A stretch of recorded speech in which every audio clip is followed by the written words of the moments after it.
everyone, and welcome to the Evolve with Emily show YouTube channel.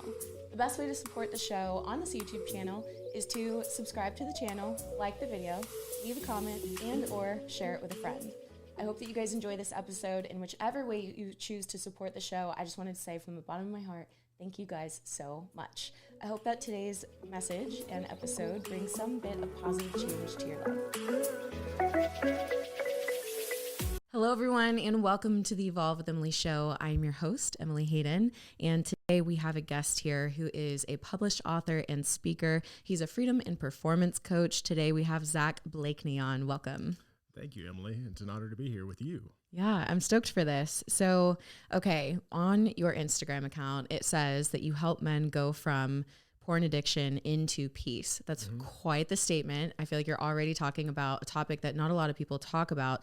And before we get to what you do as a coach, I actually want to know where this came from and where all of this started and a little bit about you. So before we dive into that, which is quite the heavy topic, let's first get to know you just a little bit. Tell me a little bit about where you're from, who you are. Do you have siblings? Have you always lived in Austin? So kind of give us a little bio, a little intro. Yeah, so I was born into a military family, so I moved around everywhere. I was born in Baton Rouge, Louisiana, Cajun at heart. Okay. And then lived in, 7 different states. You know, and at the time, growing up that way, you know, there was a lot of resistance towards having to move and start over and do these things, right? But now that I look back on it, I'm like super grateful for that happening because I've learned how to connect with like so many different people. Oh, that's cool. And different cultures and different races. Like it created kind of a melting pot in my mind to be able to just kind of step into what I truly believe now, which is just equality. Yeah. And being able to actually practice that at a young age, I was really grateful for. And I feel like you were given this opportunity to learn how to adapt and to step into new environments, which people who were always in the same environment, they really struggle to adapt. They struggle with change and with different things. So it's cool that at a young age you were able to practice that, even though you didn't love it back then. Yeah. And then my life path now is, you know, the overarching thing, the macro thing I do is emotional intelligence. And essentially emotional intelligence, there's a big long definition for it, but I say two things. It's how well do you manage fear and how well do you manage change? Because the faster you can move through change as an emotionally intelligent person overall, long term, you're going to get to your success faster, right? And when we become resistant, it's that resistant point. We'll talk a lot about that because resistance is a huge thing, especially with porn addiction and guys that are struggling inside that space. But also, I mean, a truth of life is that change is inevitable. Like it's all the time. And until we can have a perception from that space that says, I'm okay with change, I'm allowing change. And then that gives you the, okay, I want change. And then it's a completely different space to start from that really kickstarts you to go faster into your life. Yeah, that's beautiful. And I think it's such a necessary tool, especially, for example, look at like 2020, right? With all the businesses that all of a sudden had to change the way that they've always done everything. And I think those that were willing and able to adapt were the ones that were able to come out successful. Yeah, absolutely. And I see this time right now as being a mirror to the technology age in the 1990s and 2000s. Like once the internet came to play, it was like this huge integration of this whole new world that has become, you know, commerce pretty much. And then the integration of AI, right? And all these automations and everything else. And now what we're seeing is that literally businesses are losing customers because they can't have customer loyalty because nobody knows how to interact with people anymore. Wow. We've forgotten the way to be empathetic and compassionate and caring. And that's happening even in like the sales and pretty much all non-supervisory roles. This is happening right now. So now it's like a shift. We went for a shift into technology and now it's going back to being human. Yeah. And how well can the human not only operate the technology, but also still be a human and have that human connection that creates the trust and loyalty over time. Oh my gosh, you're speaking my language here. I feel like we could go on a whole segue about how we have this false sense of connection through our phone, through social media.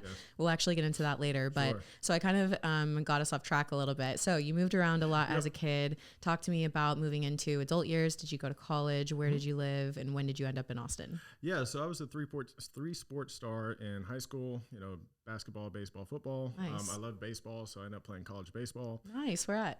A place called Chattahoochee Valley Community College. Okay. Yeah. Did you enjoy it? No.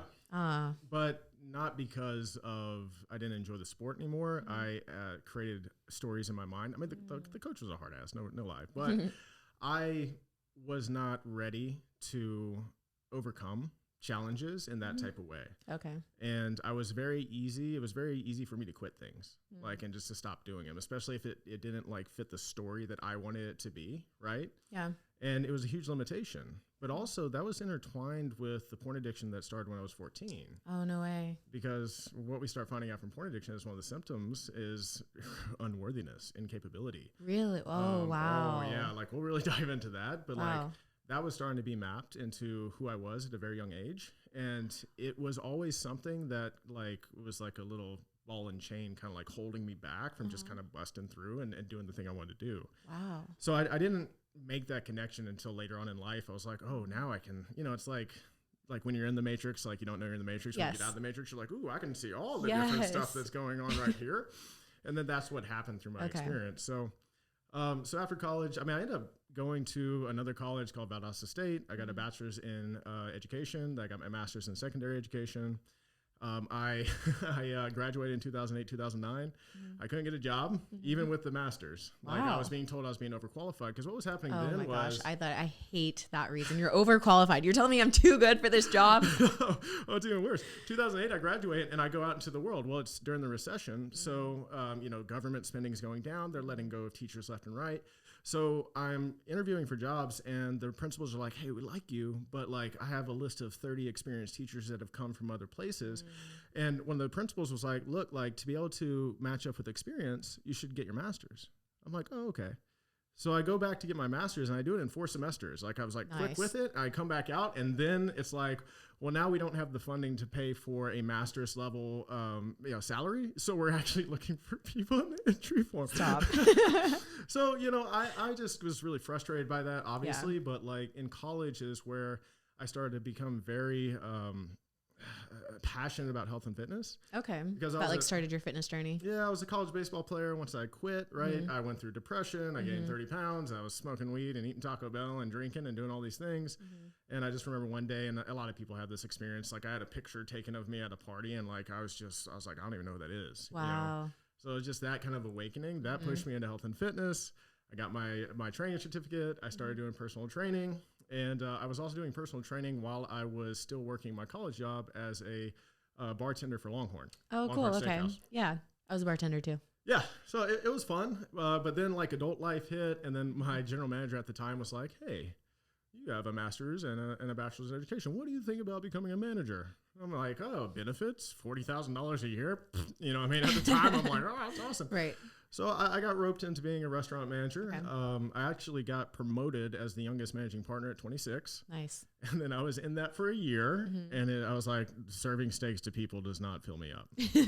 For some reason, I'm not fulfilled. Yeah, I love the personal development side of it. Yeah. Like I loved working with my employees. I loved managing. Well, maybe not managing, not the accountability part, but the connection part and everything else. Like the people. Yeah. So that moved me out of that. And then I finally kind of had like the courage to step into running my own business as a personal trainer. And was that online or was that in person? No, I was in person at the time. And then I was doing the online thing, but in the time, like when I started with that, it was about 2014, 2015. So there wasn't this real idea of high ticket like coaching. So like I'm doing 12-week programs for like, $400, something like that. So it's a little bit more, but it wasn't like what it is now, right? The value wasn't there yet in the market to be established that way. So then I was doing personal training and then just people wanted me to start dieting them. So I'm like, yeah, I'll start dieting you. And then competitors started coming up to me and were like, hey, could you diet me for a show? And I'm like, sure. Like I'll try doing this. Yeah. And then, I feel like that's how most competitor coaches started. They're like, sure. Yeah. Yeah. And then that just blossomed. And then I became a really great contest prep coach. And I have pros. My fiancé, Julia, she's IFBB Pro Wellness. I'm privileged enough to coach her. That's awesome. But then that didn't really fill me up after a while. Like I started to have my own awakening. And what's really attached to this is, which is really important in this transition, is that I was married once. So I was married. I got married when I was 26, and the person that I married, she was actually running the business with us, like together. So we were doing it together. But this entire time, I was withholding a whole part of me with this porn addiction. Oh, wow. Was she aware of this? Yes, but not. She didn't accept it. Okay. Like there were plenty of times in which she caught me, in which I would tell a lie.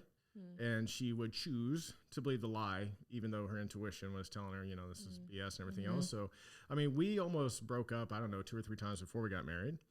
And then once we actually got into marriage, and then other things started to happen to me, I got lost in drug addiction, like really hard into drug addiction. That brought my inhibitions down to want to hide the things that I was hiding. So more things started to come out. And then finally she confronted me one day, and this is probably one of the most powerful moments of my life. You know what? Before I go to the powerful moment, because I really want to build this up for a second. Okay. I kind of transitioned to like the objective, and it's like this is all like the undertone of really what's created me. Okay. And it started with that porn addiction when I was 14. So like that was when the AOL internet, like we were on dial-up, and then went to broadband, right? And it's like, oh, whole new world, all these high-speed like videos and everything else, right? So 14-year-old kid in a basement with a computer by himself, see what I see. Yeah. Right. And like, you have no idea what's happening to you when you're 14. Like, there's no awareness of like, what are the long-term effects of like what's going to happen through this process. Absolutely. Right. So I just start doing it consistently. And then as I start doing it consistently, I am starting to notice that I'm becoming very anxious around women. And like, I'm not going to toot my own horn or anything, but like, I'm not a bad looking dude. Like, I know that about myself, but there's no confidence around women. Wow. And I didn't know what it was. And then I started to get into college, and I had opportunities to actually have sex with girls in high school. And I always like, steered away in some sort of way. But college, I was faced with these opportunities, and I would come to opportunities, and like, I could not actually get aroused. And I'm like, what is happening? Right. So in my mind now my ego's like, what's wrong with you? You're always going to be this way. You're different from every other guys. You're lesser than, right? Here's where like the balance of the masculine social norms of like the sexual prowess and everything else. And my friends are talking about it. And I'm over here like, yeah, that's really cool and everything. But like, yeah, I do that too. You know what I mean? Like all of this is like, no, none of that is my truth. So that creates more of the process of feeling inadequate, right, and incapable. So as this evolves, porn does a very, I would say dopamine escalation does a very weird thing when you have porn in front of you. Because when you see a scene in the beginning, you'll say, oh, it's like heterosexual sex, right? It's like, oh my God, this is crazy. This is amazing. Well, after a while, you get desensitized to what you're watching. So then you just need to watch something different. And it doesn't matter what it is that's different. It's just different. Well, that different becomes a lot of different genres that steer you so far away from what actual sex with a woman is. Wow. So this escalation had brought me into watching, like BDSM. I started watching gay porn. Like I started watching things that were so far away from like who I was just by chasing a dopamine hit and allowing what I'm watching, right, to influence my own thoughts about who I was. Wow. So it was an incredible thing that was happening to me. So now, at one point I'm actually using like Viagra and Cialis, and it's not even working anymore. Wow. And a symptom of pornography addiction is what's called porn-induced erectile dysfunction. Yeah. Did you know that at this point it was an addiction, or when did you realize this is not okay? I think when I was about 24, 25, I remember a different voice speak to me. And I call this voice the inner guidance system. Okay. I use very non-threatening words, but really it can be like your intuition, the Holy Spirit, God within you, like all these different things. I'm like, inner guidance system is what it does. And it was just a whisper. It was like, you need to stop watching porn. But I was so fucking incarcerated with my ego that my ego was like, no, it's not the porn. It's this, it's that, it's this, it's that. So much so that I had convinced myself that I had a physical problem, that I had went to a doctor. I went to the doctor for TRT to find out if my test was wrong. No, it's fine. Then I go to this process of having PRP, which is like this process of basically taking blood and then spinning it to, and then it rejuvenates nerve endings. Like I got little shots in my dick to try and get the rejuvenation back. Wow. And then also they gave me some medicine to do. This process cost me $4,500. Wow. I spent $4,500 because I was in so much denial, right? That it was anything mental, that it was all physical, that I had like looped myself into these stories. Question. Did you speak to any friends or other male counterparts about any of this that you were experiencing? No. No one. There was so much shame and guilt that had been centered inside of me that was all centered around what I was looking at, right? The actual content of what I was looking at, how I was doing it, right? Like hiding, and like, it was like this whole part of me that I was just concealing, and the shame is what had created this wall. Wow. So I didn't want to talk about it. And again, the other thing was that, like, I was like, how can I talk about this to somebody? Like, how could I tell one of my male friends that I'm choosing to watch gay porn and then also not know whether or not I'm gay? Yeah. Right? Absolutely. So, like, I was so confused about, like, what was happening inside of me that I just had so much shame. I have fear of judgment, right? Of course. Fear of loss, like all these fears. So I'm moving up into this space, and now we get to my ex-wife's time, and, you know, all the way up to the point where she found it, and I just remember, this is the day, right? So we're coming out of the gym, and she holds my hand, and she says, I have something to talk to you about. We get into the car, and she goes onto my phone, and she picks up the phone. She goes into incognito mode. Now, I'm like, you know, there's nothing saved in incognito mode. Right. No, if you search something repetitively in incognito mode, the algorithm for Google says, cool, this is what you like. Oh, I see. So she hits it, and here's all these recent searches, and none of them are anything I'm proud of. Wow. She says, what is this? I said, that wasn't me. Damn. She says, this is your phone. It could be no one else's. What is this? It wasn't me. Just straight denial. If you don't tell me right now, right, the truth, I'm leaving. I'm getting out of this car right now and I'm leaving. Still said it wasn't me. Until a second later, I broke down and then started to admit everything, right? It was coming out. I'm just crying and admitting everything. So that's how deep I was in denial of this, right? This is denying it 3 times in this way. So powerful. This is like blowing my mind because it's just like bringing to my awareness men and women too, you know, that are suffering with this. It's has such a hold, such a stronghold on them. Wow. And it's so what I've come to realize through this whole thing, and this is going to be a little bit of a shortcut, but this emotional cycle that porn creates, which is desire, sexual desire, cool, going onto the computer, dopamine, boom, boom, boom, being hit into the system, right? Then orgasm, ultimate feeling of ecstasy, right? And then immediately after, guilt and shame. So there is guilt and shame. Absolutely. When you're really... Yeah, absolutely. Especially when you get to the point where you're saying, I don't want to do it anymore, and you keep doing it. I see. Then you start feeling like you're not in control. Yeah. Like, I'm not in control of my body. I'm not in control of my mind. Wow. So this cycle is incredible because it's dopamine, guilt, shame. It's like if you looked at an emotional frequency chart, it's literally like hitting like low point, high point, low point. And then doing that repetitively for me must have been tens of thousands of times. Map this into my subconscious, creating new neural pathways of how I operate to the point where I could open up a computer and start get erection. But if I was physically with a woman, nothing. Wow. And the amount of fear that I held inside of me, right? Performance anxiety, fear.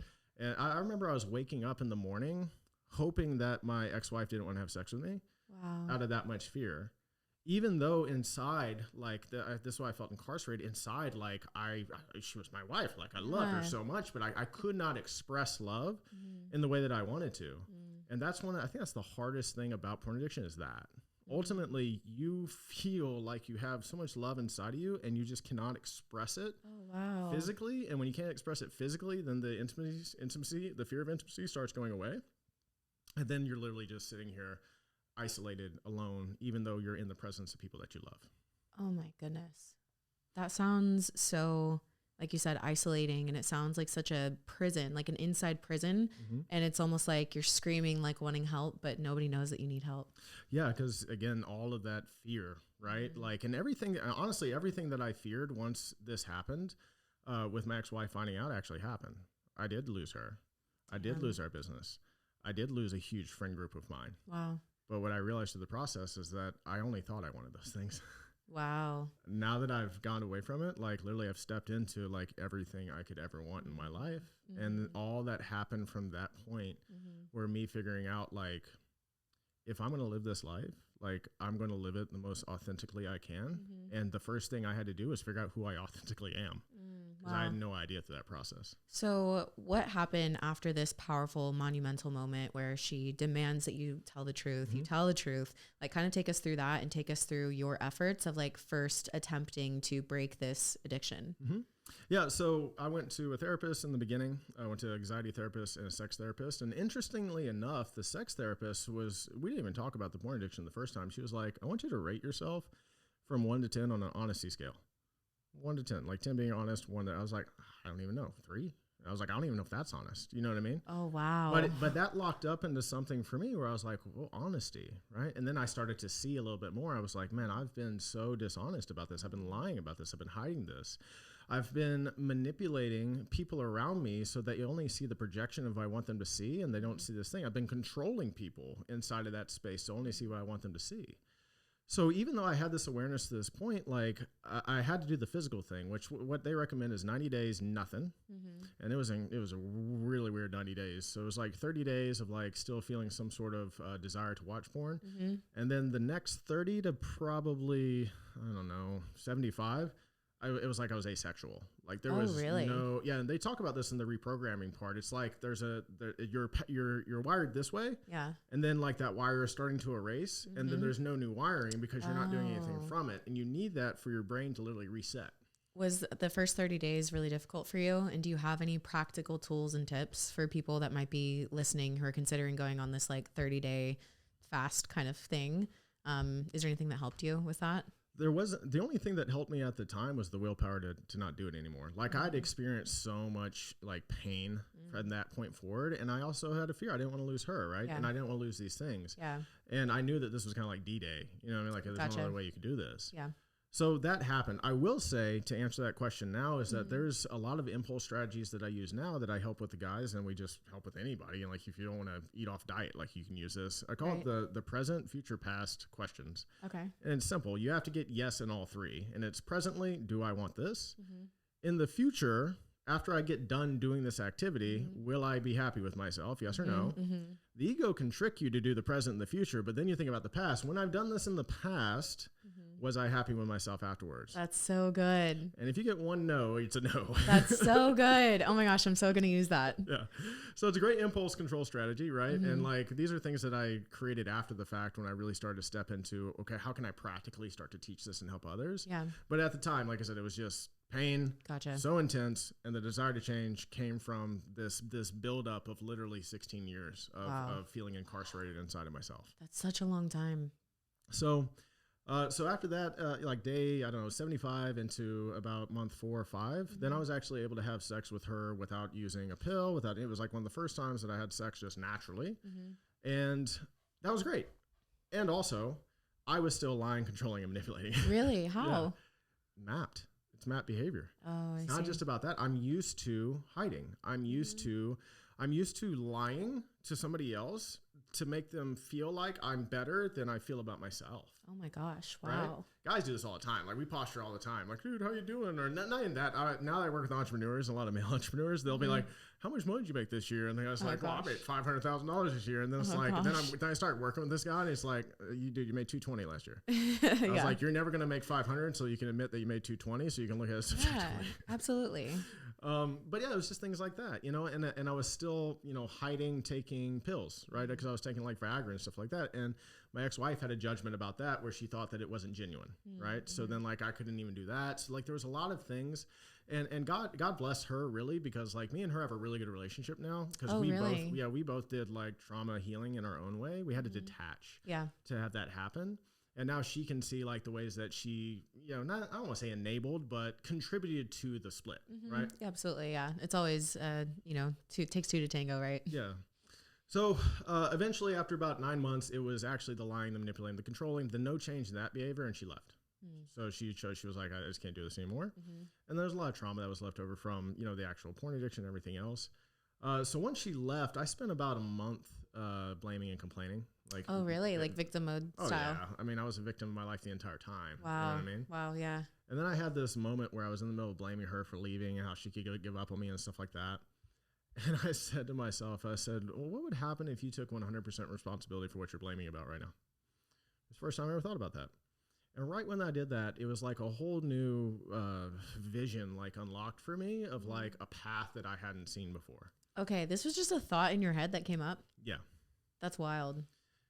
It's of God. 100%. Yeah. Like there's no other reason. Like because someone who's stuck in that victim mode mentality, they would never open their mind or their thoughts to that. And I think that thoughts are sent to us, just like ideas are sent to us. Yeah. And you got to ask like, who's the sender? And that's a very clear sender in my opinion. I call them downloads from the universe. Okay. That's what I call them. Yeah. So, but now I use that all the time now too. Like I always tell people, I was like, blame and complain is a victim mindset, and all you have to do is make that switch. And also for me, I found ways to activate my inner guidance system, and that is one way to do so. Like once I did that, it was like different voices speaking, and it's coming from the heart center, and it's telling me different things. And I had been so used to believing that I was my ego, that I was it, right? So it was like this new experience. I also had something else unlocked for me, which is an intuitive gift where I get these crown chills when I'm connecting with either somebody of importance, or if I say something that just is profound, but I don't even remember what I said, or if I'm in a place, like it's these crown chills and they go down my spine. And wow. It's my intuitive knowing that I'm in a space that I need to be in. Oh, that's cool. I didn't have that until I had this moment. So from there, I became obsessed, and I would say obsessed with understanding the brain, understanding psychology, understanding subconscious remapping, behavioral psychology, spiritual. Then I took a deep dive into spirituality, meditation, transcendental meditation, all these different things. I just filled my mind because I wanted to know. I wanted to know what happened, right? So that's what I've come to learn just through this whole thing. I was like, well, I also had this thought that came up during the time. I said, how do I turn something that I regret into something that I'm grateful for? Wow. Right? Because all that was centered on regret. And then I realized, I was like, well, I have to extract the lesson from this experience. I was like, because once I have the lesson, then the lesson becomes a spirit fortifying statement against the past, against the ego. And the lesson that came to be there was simply this statement. I was doing the best I could with the knowledge that I had. Absolutely. And so every time my mind would go to that, I shoulda, I woulda, I coulda, I was doing the best I could with the knowledge that I had. Absolutely. And then as I repeated that over and over again, the I shoulda, I woulda, coulda rhetoric started to go away. Because subconscious remapping is all about repetition. For 10,000 times repetitively map something. So like the faster I can repeat something in my present, and I make from that present moment a new past with a new me, then the rhetoric from the subconscious that's basically just saying, oh, this is what you like to do. Here's a predictive index, essentially, of your behavior right now. Oh, this is the new Zach. Well, I'm not going to tell him to watch porn anymore. I'm not going to tell him to lie anymore. I'm not going to tell him this is who he wants to be. So you become aligned literally with your soul, with your body. That's beautiful. I'm reading 2 books right now that are all on the brain. One is Evolve Your Brain by Joe Dispenza. And the other one is How to Turn On Your Brain, or How to Switch On Your Brain by Caroline Leaf. And they're both very science-based, and they're talking exactly about this, how to rewire your brain. Because, when you're doing one habit or one thing for so long, or believing the same thing for so long, you create these neuron pathways, right, that are stuck together, and they become really strong. And in an effort to create a new one, you have to literally train yourself, like you're mentioning, and say these affirmations and choose who you're going to be. And one decision after another, choose these new actions and thoughts. And slowly there's a little connection, then a little more. And then it's all of a sudden this neuron pathway. So now you can actually change that behavior, and it doesn't feel like this knee-jerk reaction to go to your old habits and patterns. Exactly. So I love that you got into that part of it, because I know for me, I'm a very logical type of thinking person. So I really like the science to show me, I'm like, okay, this makes sense. It's not just hocus pocus, say your affirmations. It's not, just thinking up in space or in the clouds. It's real, and it actually works. And I think that's really empowering, because for the people that feel powerless, or they feel like they're stuck in prison, this is a way out. It's actually possible, no matter how far or down you've gone. For you alone, that was how many years were you stuck in that? 16 years. 16 years. Imagine, 16 years of any sort of addiction. If you were able to really bring yourself out of that, I really fully believe anyone can bring themselves out of anything that they feel is holding themselves inside of this type of prison. So, okay, talk to me about you getting to the space of now you feel that you've overcome this. Is there any sort of relapses when it comes to porn addiction? Because I know with alcoholism and drugs that people have that often. Is that common in porn addiction as well? Yeah, for sure. I think probably more common, and that's why this addiction is harder to get rid of, because if I want to have a drug addiction, I have to go find a drug dealer and go through that process. If I want to get alcohol, I need to go to the store. If I want to watch porn, it's on my phone. I see. Right? It's literally readily available to me whenever I want. And also, again, that emotional cycle, that's the real addiction.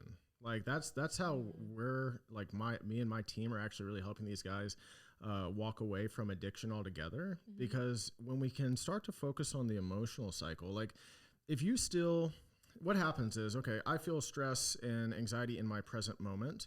I escape the present moment. So escapism, right? Some people choose to escape into a video game. I'm going to do a video game for 20, 30 minutes. Oh, dopamine.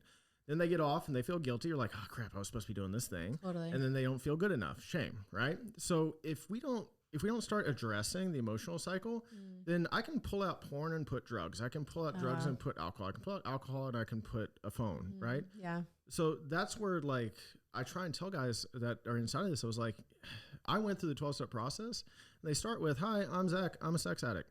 Oh, so you went through an actual 12-step process. Yeah. Like, well, I didn't go all the way through the 12-step because I started to realize something through the process is that I was being told that I was always going to struggle with this. I was being told that I am. Yes. Right? Yes. Go off on this. I talk about this all the time. And I was like, this doesn't seem true to me. Like, I can't sit here and say that I'm always going to struggle with this because like what we were talking about earlier, words, if we can start reframing words as spells, like it's a spell. Everything that you say is a spell. You're putting a spell over yourself. So if I say I'm always going to struggle with this, then I'm always going to struggle with this. 100%. So I wasn't really willing to accept it. So the reframe that I have for my guys is that it's not that you are this, it's that this was an experience. That's all it was. This is an experience that you are experiencing. And the experience, in a very like redundant way, the experience is the experience. It has no emotional filter. It's just happening to you. How you perceive and interpret the experience is your choice. And that's the choice point in which you start to choose something different, in which I could put two experiences that are the same in front of two people. And one person could be grateful and think it was the best thing ever. And the other guy's gonna be like, this is shitty. I hate this and everything else. Well, what's the difference? The choice point. So that's what I'm really like stepping into. And I'm like, dude, the 12 step is like something the Matrix created. I was like, it's not focusing on what is actually true. And what is true is that you have to be able to alchemize your emotions from shame to love, from guilt to gratitude. And there's a process to this that most people don't know. And a lot of people, not only porn addiction, but a lot of people right now are waking up to something different. Like they're waking up and they're seeing through the veil that we've been given through this narrative. But then like they don't have the tools to deal with their trauma. Yeah, because absolutely. everything to deal with your trauma is back in that narrative. And it's not the way to go because you're going to be looped back in over and over again. I think what you're saying is so powerful because words are powerful. They literally create our reality. And so knowing that, you know, I know in some of the addiction programs and 12-step programs, an affirmation that they actually say, which they don't call it an affirmation, but they say, I am powerless over my addiction. Yeah. And they say that every day. And I'm like, no, you're not. You're actually so powerful. You actually can overcome this, you know? And so like, think about if we were just to switch all of that lingo into I can, I will, I am, rather than I am powerless or I can't, or I will always struggle. Because I think what you speak over your life literally does become your reality. So it's incredible that you're taking that into practice with yourself, with your, you know, clients that you coach. So talk to me a little bit about when you first start working with somebody. What is that process like in general? Like I could only imagine for a man to actually reach out and like even take that step of contacting you. I imagine there's a lot of anxiety there. I imagine there's a lot of resistance. I imagine there's so many that have thought about it and still have not. So can you talk to me a little bit about that experience of clients reaching out to you and like what that process looks like? And what do you do as a coach to kind of like break that ice and make them know that like they don't need to feel shame when they're coming to you? Yeah, I've just, you know, transparency is the key to freedom. That's what it is. So like, I know the more transparent I am, like what we just talked about, the things I've watched, what I did, like the shameful things that brought me shame at the time. I just express my story and I allow them to hear my story so that they don't feel alone. Wow. And that's the softening, creating a safe space. You know what I mean? And once I can soften the space, then it makes the choice easier, but it's still very hard. Like studies have shown that 1 in 3 people, not even 1 in 3 men, 1 in 3 people struggle with porn in America. There's like 400 million people in America. That means there's like 150 million people that are struggling with porn use. Yeah. And that's just the ones that would want to admit it. And then you go, this is a small study, right? It's not like you take everybody, but like there's so much shame and guilt that nobody really wants to admit it. So when I started coming out and talking about it, you know, before really stepping into this, I would get DMs from guys and they'd be like, hey man, I've never had somebody like express and talk about this before, but like what you're going through is what I'm going through. And I was like, yeah, okay. Like this is, I was like, say what's most personal is most universal. Like we just need to, that's good. Yeah, we just need to be able to get over the fear of transparency and express. And it's so weird about transparency because literally when you think about the definition of transparency, there's nothing there. It's transparent. But our fears of judgment, of loss, of everything else create transparency as this thick wall that just feels so hard to get through. Because to the mind incarcerated by the illusion of fear, transparency is the most frightening thing. Yeah, no kidding. But it's also the key to freedom. Absolutely. Because through transparency comes a deeper understanding, and then understanding leads into the depth of love that they have inside that they want to express, but they can't because of the wall of judgment they've created for themselves. So I'm asking, literally these guys, I'm asking them to face their biggest fear that they could ever face. Yeah. And it's one of the most hardest processes for me because in health and fitness, it's like a one touch point, like sell, you know what I mean? Like, we'll talk to you. Okay, you're good. Cool. With this, like, I have to keep showing up. So I'm happy to have this group that I have that I keep showing up and showing resources, and little by little, they get a little bit more courage, and then it gets into that space. But the first things I really start to focus on one is what I call the hidden communication and the actual proper communication to the mind, the body, and the spirit. So it's a trinity, right? So just like the Christian religion has the Holy Trinity, you have the Father, the Son, and the Holy Spirit. All three are separate entities, but all three are God. Same thing with the mind, body, spirit. Like all three are separate entities, all three are God. So what happens is that we've given the mind and we've given the body choice, and they're not made to choose. The mind and the body are here to just inform the spirit about what's happening in its reality. Wow. Right? It's informing.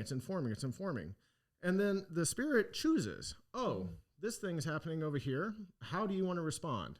But when the spirit doesn't have the choice and we allow the ego to take maybe, let's say, personal offense or judgment or all these other things, we're giving away our power literally to choose to something that's choosing for us, that's been mapped as, I call like our mind, it's a supercomputer, and you haven't been given the manual upon being born to operate this thing. And when left unoperated, it'll do whatever it wants to do. Yeah.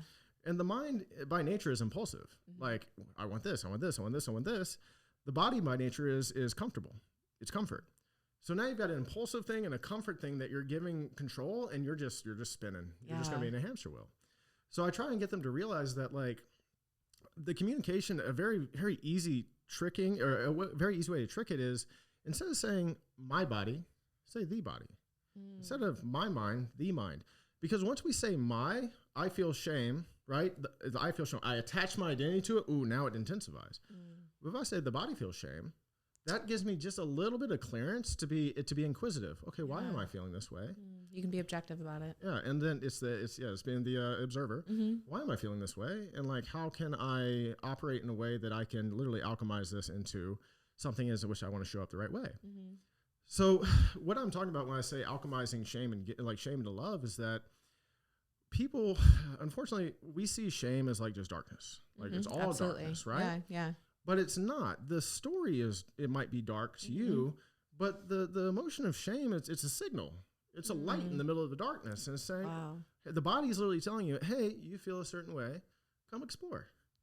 And if we would just reframe it and say, I'm feeling a certain way, let me go explore this real quick, and then actually explore it, by going through it and expressing our shame, we release the energy, which allows us to receive the love that we want.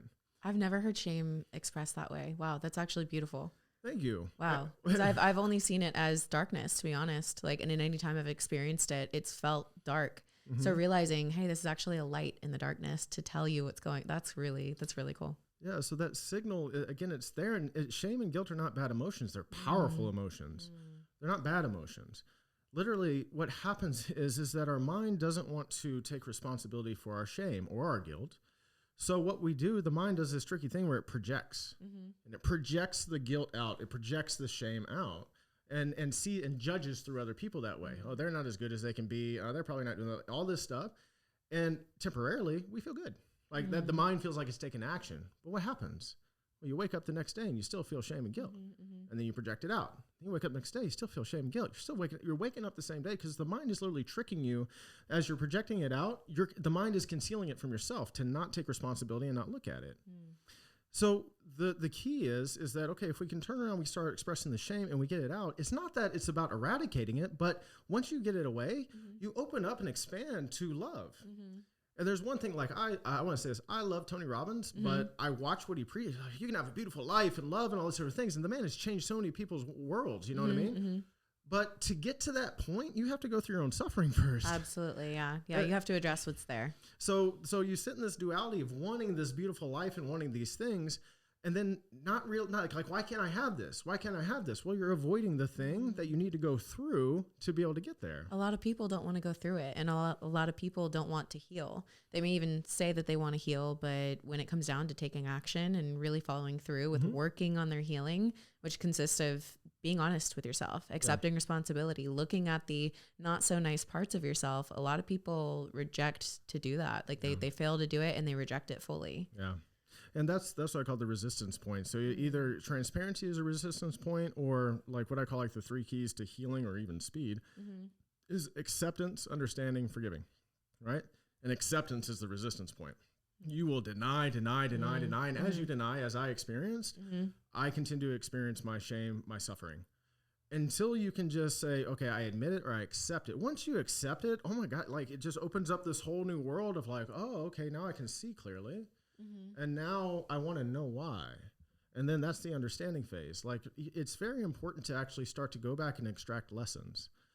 That's one thing. So I was raised as a Catholic, and that's one thing that I know in my soul, in my heart, that the Christian religion in general kind of fails at.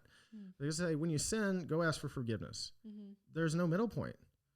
I sinned. Okay, I need to ask God forgiveness. God, please forgive me. And in the Catholic religion, like you go, like the priest has the power to absolve your guilt, right? Well, no, he doesn't, because I still feel guilty. Yeah. So they say just, hey, sin, ask for forgiveness. They miss the understanding part. When really, if we could just reframe sins as mistakes, I made a mistake. For me to not make that mistake again, I need to understand why I made that mistake. Absolutely. And then I can forgive myself. And then I use that lesson to propel my growth to now make a new choice in the future, because I have this new awareness point to make another choice.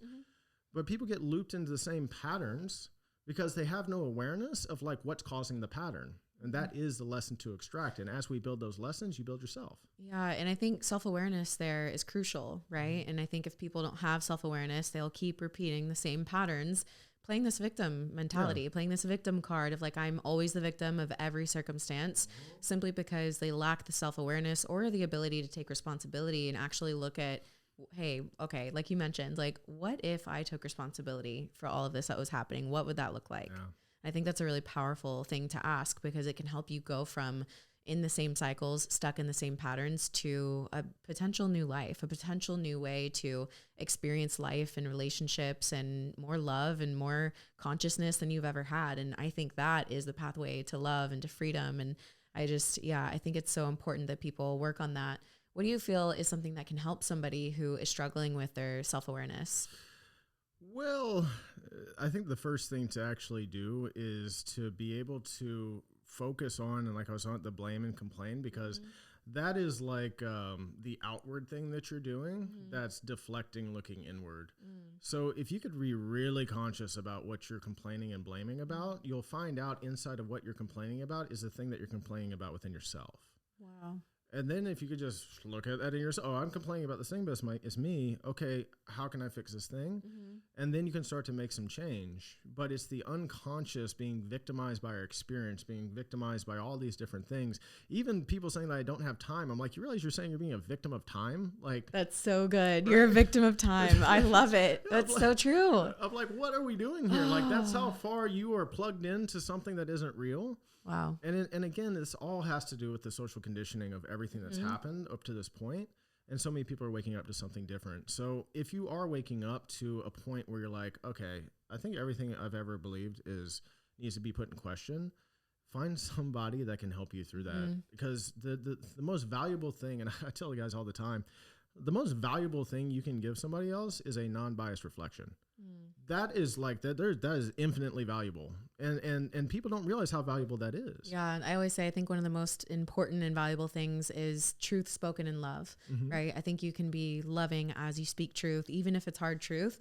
But I think if you really love somebody, you will say the truth, because it's the thing that will help them. It's the thing that will set them free. It's the thing that will release them from the prison that they feel that they're in, or the cycles they feel they're stuck in. So I think truth is the way 100%. Yeah. That's what I've come to kind of develop, like these, I guess, like 3 stages of love. And like first stage is focus on yourself, self-interest. Like the more you are self-interest, the more you're able to give. Second stage is being able to say the truth without concern of the reaction.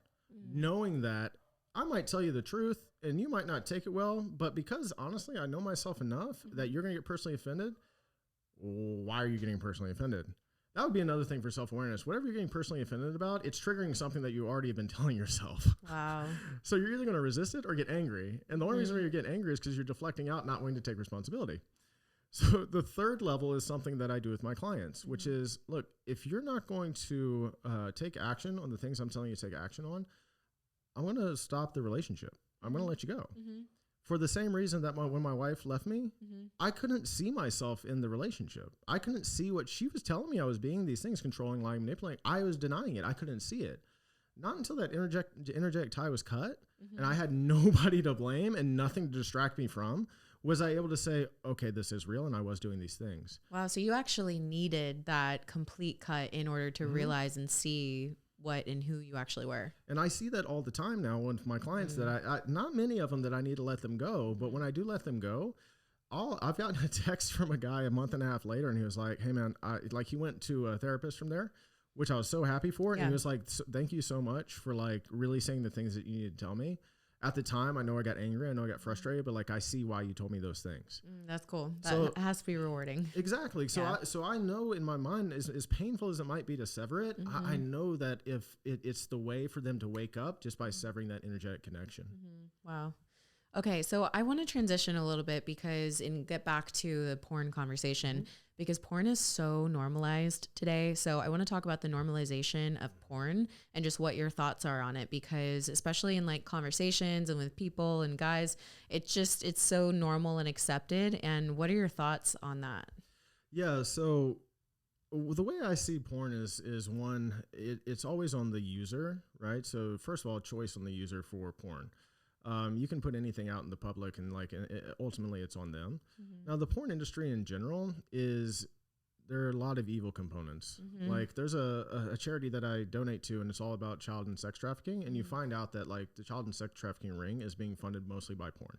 And a lot of the things, if these guys would know this, a lot of the scenes that you're watching are sex slaves. It's not actually people that are willing to do the porn. It's sex slaves that are being forced to do these things that you are doing, that you're watching. Wow. Yeah. And that was a big deterrent for me in that sense. I was like, oh my God, like that's horrible, right? Yeah. I just went to a luncheon with a charity that I am working with and going to continue working with, but they were sharing a lot of the same thing. And earlier when you were mentioning how you would get desensitized to the same thing and need something more and different, I kind of like had those thoughts earlier of, I wonder if, because they were talking about these men, right? How these men didn't start out a certain way, but like years down the road, they ended up on a road that they never thought they'd be on. Yeah. And so it just makes me think that, when it comes to human and sex trafficking and that entire issue, I wonder if some of those traffickers could have started as somebody who was a kid that felt pretty innocent just watching some porn online. Most likely. I would say that that's definitely a possibility because there's rapists that will blame watching rape porn for the escalation to the point where they acted out on it. Wow. And like, think about the narrative today. Like, I don't watch news very much. Like, I'm aware of like what's going to happen in Ukraine and Russia and it's sad and everything else. But like, if I was doing this where I was just sitting all day watching the news, like I would think that the world was going to shit. 100%. Right? Well, I'm being influenced by what I'm watching and it's changing my beliefs on who I am. Porn does the same thing. It changes your beliefs on your perceptions on women, right? You don't see them as a loving being. You see them as a tool, right? So that's the desensitization away from love. Even more so, you're watching all these different things that aren't your partner, right? And you're masturbating to these things. Yeah. So you're not actually mapping that to your partner anymore. So you could have, like, my ex-wife was beautiful. Like, I roommate at one point, you know what I mean? I just couldn't see her for that way anymore. Yeah. And then it's the lack of confidence because, again, of what we're happening with inside the bedroom and not being able to perform. So that lack of confidence starts to bleed over into your life, into your relationships and your business and everything else. The PEID that comes from this space. And then again, the actual changing, like what happened to me. Like, I know now I'm not gay. I'm not even bisexual. I was watching gay porn. Like, it was influencing my sexual identity. Wow. That's real. Yeah, and once I came out of it, like 6 months later and everything else, I was like, oh, my ex-wife is hot. Oh, women are hot. Oh, I don't find this guy attractive at all. Like, why am I even like, how did this happen? Absolutely. Right? Yeah. And it was just, again, what influenced my mind to start believing about myself. So the way I see it now is that I do believe that there's, if we were going to give it some leniency, like there's couples that I know that'll use porn as a way of like spice up their bedroom or something like that. And there's also couples that watch porn in a sense of, this is what they like to do, right? Well, the difference there is they're not hiding it. The hiding is the beginning of the addiction is the hiding, because why am I hiding it? because I feel shame about doing it. There's the emotional cycle, right?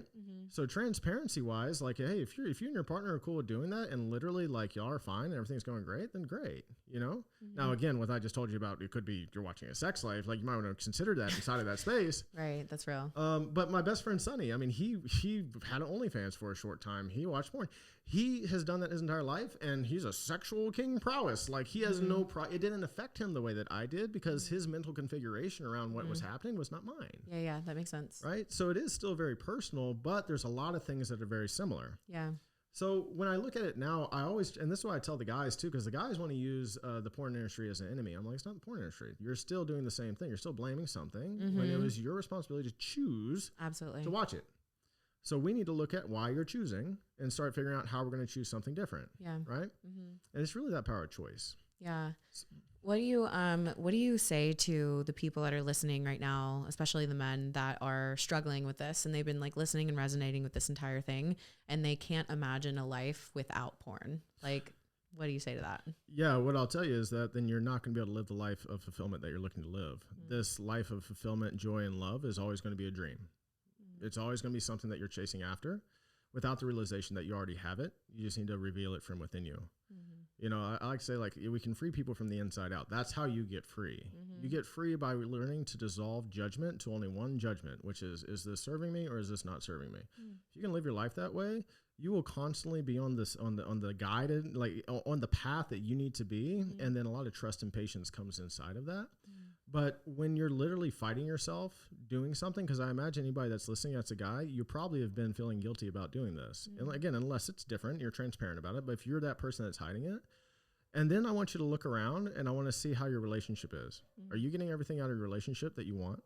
Do you really feel loving and connected? Do you and your wife have a sexual relationship that you actually want on? And let's not even go sexual. Are you kissing, right? Are you cuddling on the couch? No, probably because you're over there and you're imagining cuddling or doing something else with somebody on the computer. Yeah, that's real. Now let's look at maybe you're not an entrepreneur. Maybe you want to get promoted. Well, are you beating yourself up the entire time? Are you self-deprecating? Are you doubtful about yourself, right? Do you feel like you're not good enough? Because those are all the reasons why you're doing that is the reason why you're not getting promoted. If you're trying to run a business, I have entrepreneurs that I service that have this problem. I'm like, the reason why you're not actually moving forward, the needle forward, is because you literally don't believe you can. Wow. And then we talk about the unseen world, which is the frequency that you're giving off. No kidding. Go there. Yeah. Yeah. Like you're not, if we look at, I can't remember what the graph is called. I know it all the time, but it's the inverted cone that has like the frequencies that are attached to shame, guilt, and it kind of like goes up. Oh, cool. And I wish I could, it's the David Hawkins. There it goes. Okay. The David Hawkins consciousness chart. Okay. So if you're looking this up, on the bottom of it, it has shame. And shame gives out a frequency of about 20. And anything under fear contracts in on you, meaning that you are not expanding your frequency outside of your body to actually give off a signal to attract people to you.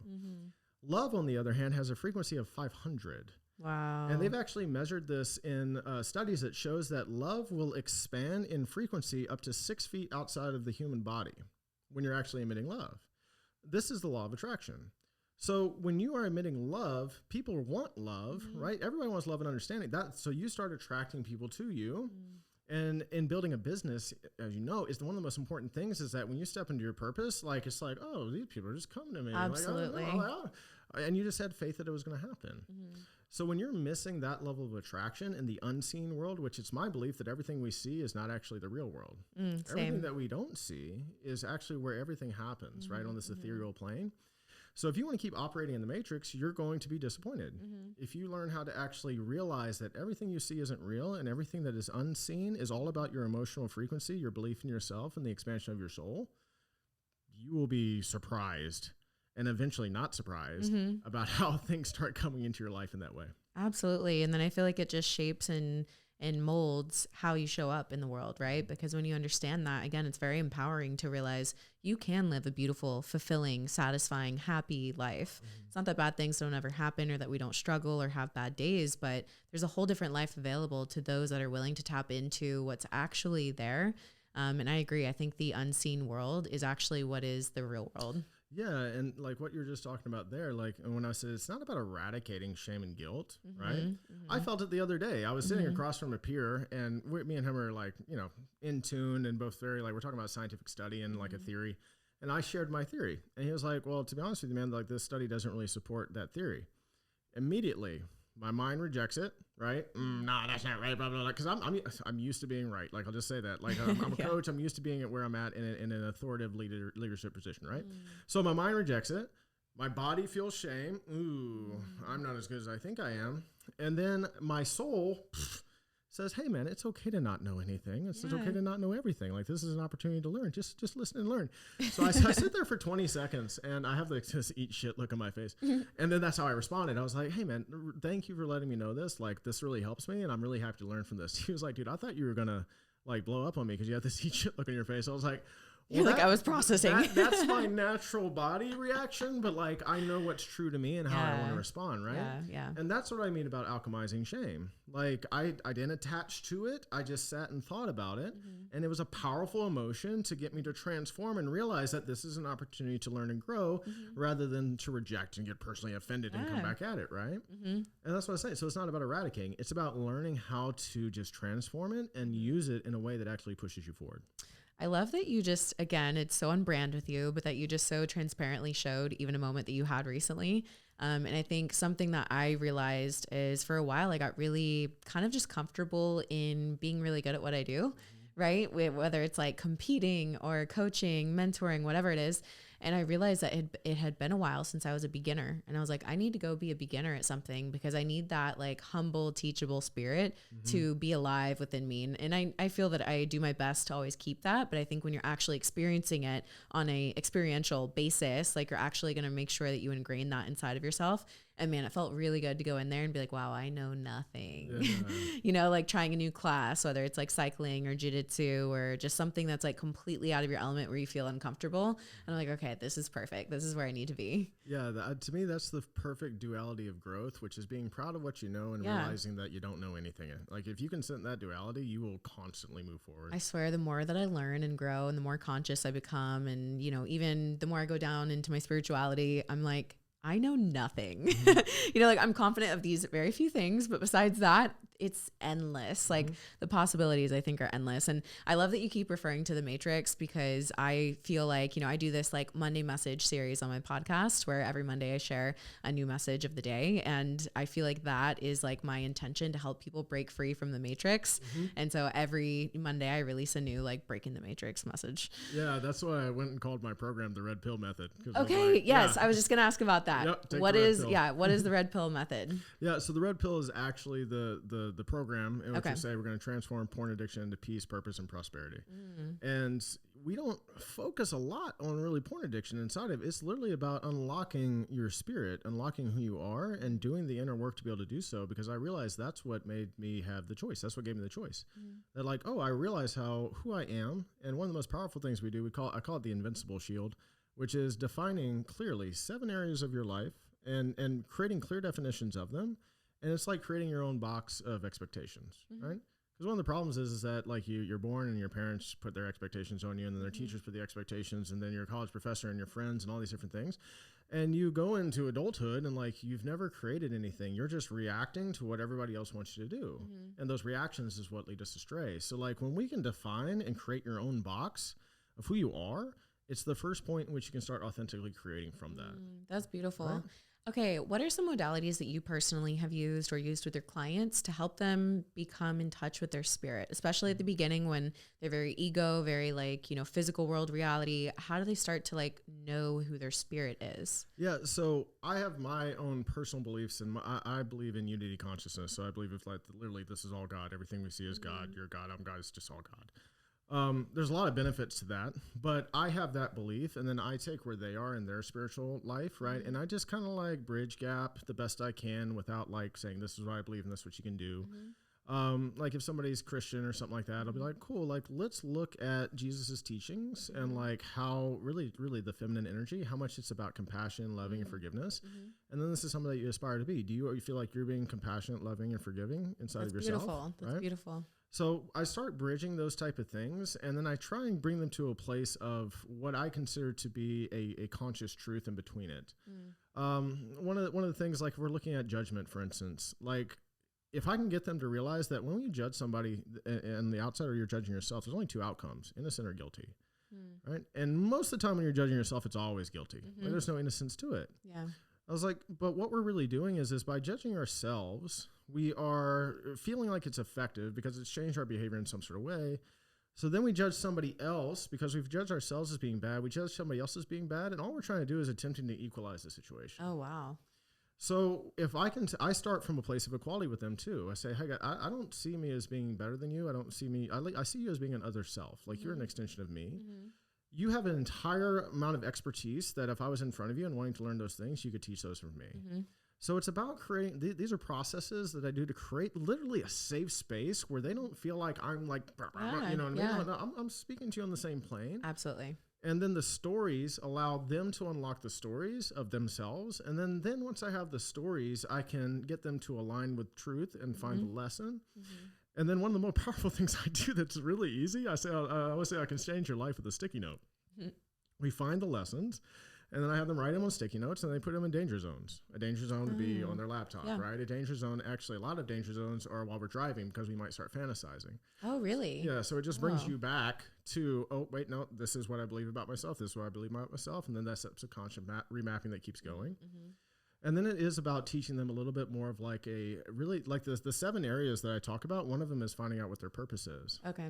And the way I find that out for them is I was like, look, what have people said to you in your life consistently? Like, what have they reflected back to you? And they'll tell me. I was like, okay, does that feel genuine to you? I said, yeah. So, okay, so what do you feel like really lights you up? And then we find a marrying in between to get them to realize that literally they're living a purposeful life right now. That's beautiful. Because purpose and vision gets confused all the time. Like, my purpose, I already know my purpose is to change the way people live and to change the way people feel about themselves. That's my purpose. I can choose that baseline and I can do what I'm doing here. Totally. I can have a conversation with somebody during the day and live inside of that. I can live that all the time. And as long as I just keep doing that thing over and over again, it doubles and triples. And then like the higher vision starts to come in play just by focusing on the minute. But a lot of these guys don't feel like they have a purpose because they're thinking about it in vision way. Absolutely. So it's that, we have group calls, so it's camaraderie, so we can share stories, we share wins. And a lot of the personal work is very personal. Everybody has a different story that they have allowed to be their thing that I need to unravel. Yeah, that's beautiful. I love that you've created such an open, safe platform for people to come and work on something that has so much shame and guilt and isolation towards it. And you can bring them from that place of isolation, shame, and guilt to, like you said, peace and prosperity and purpose. And that's really beautiful. I have just a random question. Do you happen to know like the female version of you, like someone who does what you do, but for females? Yeah. So this is a perfect transition because Liv, who's actually my fiance's coach, cool. She partners inside of this with me because we actually help the women through the process. We help the partners. I was going to ask because, you know, we're talking about men because you coach men, but this is absolutely a man and a woman issue. So yeah, tell me a little bit about her. Yeah, so Liv is literally the female version of me. It's That's a awesome. good way to describe her. And she helps with the married women to be able to. So we help them understand that this addiction has nothing to do with you. Because what happens is that the wife or the partner is like, well, he's preferring to watch the porn. He's preferring to do these things. He must not think I'm attractive. He must not love me. And very, very normal reaction to have inside of that. But once I can be transparent, tell them about my story, then they can become the observer and they start to look above it and they can now see with more compassion, like for their partner, because they're not being personally offended by what they're doing. And then there's trauma that they need to work through, and Liv comes in and she'll work with them so they can know exactly what's the best way to support their partner.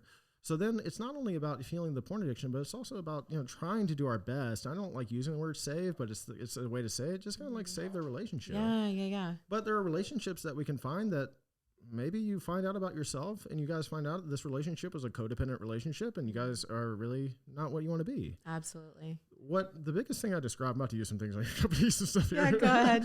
All right. So I like all your charts. Yeah. Here's yeah, sure. This is great. Plant. So here's partner A and here's partner B. Partner B is fully transparent about who they are. Partner A. Partner A is here. Okay. And then partner B is here, and partner B is withholding all of that. Oh. So then they go on a relationship together, and partner A falls in love with the projection of partner B, while partner B holds all that. Mm-hmm. Over time, I hate to tell any of you guys that are hiding things from you, but if you end up living with this person, you marry this person, it's going to trickle out. Yeah. There's no way you can hide it. So then what happens is this happens, and then partner A feels deceived. I married this. I didn't marry all this. And through this, sometimes even this partner, the partner that was holding it back, finds out that they don't actually want the partner that they're with through the process. Wow. And that's totally okay. Yeah. Because a part of you guys living incarcerated is you have a story that you're made for each other, but you never were. And the story is what's preventing you from actually sitting in the grounded place of where you are and looking at each other through truth and saying, okay, are we right for each other? Are we not right for each other? Mm-hmm. So we've had times where they break up. We've had times where they stay together. But every single time, it's the right decision for what they need to do to live a free life. Oof, dude, I can only imagine some people that face the truth and go through this, how amazing and freeing that is for them. But then also for the people that are not ready, because you were talking about the purest form of truth, like these kinds of conversations, people have to be ready for that. And you know, what I found is that there are some people that want to see the truth and there are people that don't. So yeah, I think it's beautiful that you're focused on that. And so question though, I was kind of thinking in my mind too about women that actually struggle with porn addiction themselves. Do you have anyone for that? So it's not something that we focus on, but I mean, I could actually help a woman go through it because the symptoms are the same. Yeah. It's the same process. And then the actual physical symptoms that happen from women is that they can't get wet. They have lubricant, like they have problems performing in that type of way because the same thing, you've mapped your sexual turn on to a screen. Yeah. And a whole world that's not real. Yeah. And it's, one of those things, it's like eventually you need more and different and, so, wow. Okay. Well, this has been quite the conversation. Thank you so much for your transparency and sharing such a vulnerable, open story, because I feel this needs to be talked about. These kinds of topics are something that I'm really passionate about, and I don't have the experience per se, but I really appreciate you coming on and just sharing, because I know it's talking to and speaking and helping a lot of people right now. Like I said, it's my honor to be here. I'm super grateful for having me on, and it's been a lot of fun. Can you please do me a favor and shout out podcast, coaching, anything that you have? Sure. There's a few things. So we have the red pill method, so that's going to be mine. You can find the link on my social at Zack Blakeney, and that's pretty much everywhere. You can also, if you DM me red pill, I'll know that you're coming from this podcast, and I'm open to having any sort of conversation. Like, I'm not going to come on here and say that you're going to be a client. Like, literally, you just want to ask me questions. Like, I'm here to serve. Podcast wise, we have the Fit Couple Show, which I do with my fiancé Julia, who's been on the show here. And then I also have another one called the Invincible Intelligence podcast that I do with Liv. Cool.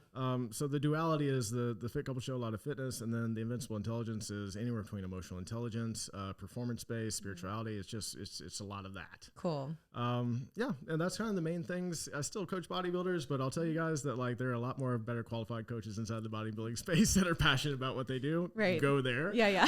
But if you're a man that is struggling with porn addiction and you're ready to literally be liberated from this, come talk to me. I'm here for you. That's awesome. Thank you so much for being on the show. Absolutely. All right, guys, you know the drill. If you enjoyed today's show, please do me a favor and share this podcast episode with a friend. Share it on your stories. Please tag both Zack and I. And if you haven't rated and reviewed the show yet, please do me a favor and do that as well. That would really help the show grow.